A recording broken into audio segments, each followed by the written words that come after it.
आषाढी वारीचे सर्वांनाच वेध लागलेले आहेत।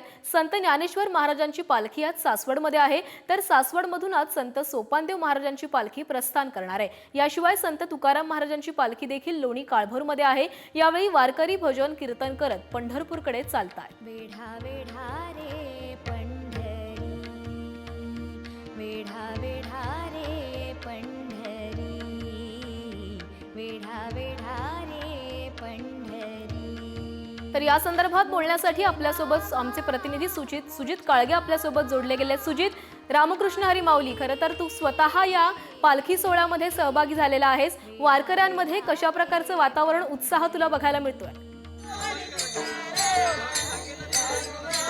रामकृष्ण हरी प्राची, सध्या मी सासवडवरून जेजुरीकडे जाणाऱ्या रोडवरती आहे।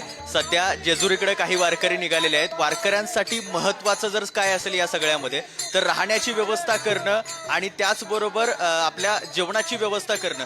आज खरं तर सासवडमध्ये माऊलींच्या पालखीचा मुक्काम आहे। सासवडमधूनच संत सोपान काकांची पालखी आज प्रस्थान करणार आहे। पण या सगळ्यामध्ये काही वारकरी मात्र आत्ताच जेजुरीला जात आहेत, कारण त्यांना पुढची व्यवस्था करायची आहे। खरं तर सासवडकरांसाठी आणि एकंदरीतच सगळ्या वारकऱ्यांसाठी आजचा दिवस फार महत्त्वाचा आहे, कारण आज माऊलींची पालखी सासवडमध्ये विसावा घेत असते। सोपान काका आज सासवडमधून जात असतात आणि दुसऱ्या बाजूला नगरमध्ये निवृत्ती दादांचा समाधी सोहळा असतो। म्हणजे निवृत्ती, ज्ञानदेव, सोपान या तिघांचा अत्यंत महत्त्वाचा दिवस, तीन भावांचा सोहळा म्हणून आजचा दिवस ओळखला जातो। दुसऱ्या बाजूला काल एकादश झालेले आहे, त्याची आज द्वादशी आहे, आज बारस केली जाते, म्हणजे आज सगळे उपवास सोडले जातात। त्यामुळं सासवडमध्ये सगळा अगदी महाराष्ट्राची खाद्य संस्कृती जी आहे ती सासवडमध्ये उभी राहते असं म्हटलं जातं, कारण महाराष्ट्राच्या वेगवेगळ्या भागातून जे वारकरी येतात ते आपल्या आपल्या तंबूमध्ये वेगवेगळ्या पद्धतीचा जेवण बनवत असतात, वेगवेगळ्या पद्धतीचं उपवास सोडण्यासाठीचा आहार बनवत असतात।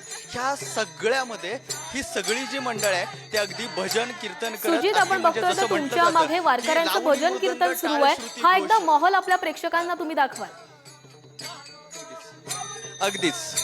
अगदीच हे जे वारकरी आहेत ते जेजुरीच्या दिशेने निघालेले आहेत। ह्या सगळ्या वारकऱ्यांमध्ये एक आनंदाचा उत्साह आहे, म्हणजे अगदी आनंद सोहळा आहे हा। आनंद लहरींनी उभारलेला सोहळा आहे की लावणी मृदंग टाळ श्रुती घोष सेऊ ब्रह्मरस आवडीने असं म्हटलं जातं, किंवा जिकडे पाहे तिकडे सर्वमय गोविंद।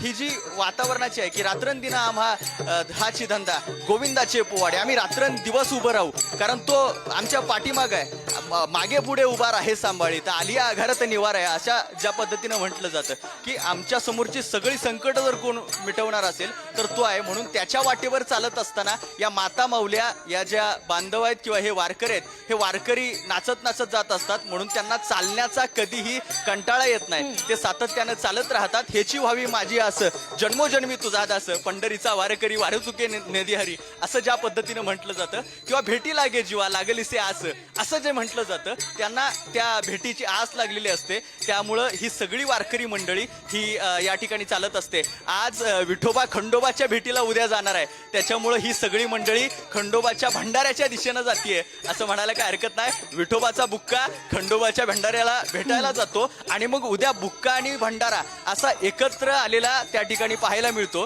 त्यामुळे या सगळ्यांमध्ये एक आनंदाचं वातावरण असतं। वेगवेगळी लोकगीतं, वेगवेगळे अभंग, वेगवेगळ्या गोष्टी आणि वेगवेगळी लोकगीतं म्हणत ही मंडळी पंढरीची वाट चालत असते। नक्कीच सुजित, तर आपल्या लाडक्या विठुरायाच्या भेटीची सगळ्यांनाच आस लागलेली आहे, त्यामुळे वाट कितीही खडतर असली तरी हा क्षीण मात्र त्यांच्या चेहऱ्यावर दिसत नाहीये। धन्यवाद तुम्ही दिलेल्या सविस्तर माहितीसाठी।